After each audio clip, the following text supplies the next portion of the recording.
Hindi dapat tumaas sa 45 pesos kada kilo ang presyo ng mga regular at well-milled na bigas sa Metro Manila. Yan ang napagkasunduan ng Agriculture Department at ilang pamunuan ng mga pamilihan. Kung kailan yan isa sa katuparan, tinutukan ni Bernadette Reyes. 40 hanggang 54 pesos ang presyo ng isang kilo ng bigas na namomonitor ng Agriculture Department sa mga pamilihan sa Metro Manila. Depende kung inangkat o kung well-milled ba.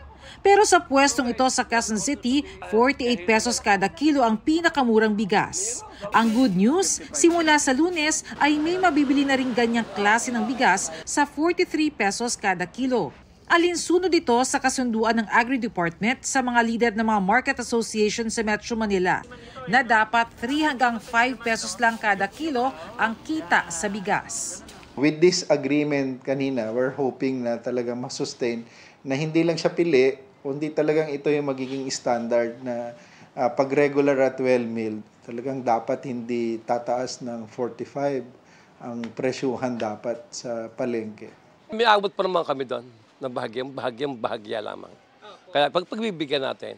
Paano po kayo kikita kung Ay dito sa iba na lang kami huhugot. Basta't magkarolaan ng 42. Siyempre, titingnan din namin kasama sa meeting of course kanina ang enforcement at saka ang aming implementation team, pangunguna ni ASEC Itos.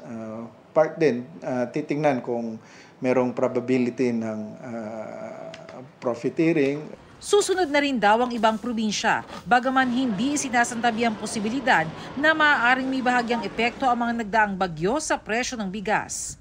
Pagdating naman sa supply ng baboy, siniguro ng Department of Agriculture na sapat ang supply ng baboy ngayong magpapasko, bagamat maaari raw magkaroon ng bahagyang pagtaas sa presyo. Sapat rin daw ang supply ng native na baboy para sa mga maghahanda ng lechon. Para sa GMA Integrated News, Bernadette Reyes, nakatutok 24 oras.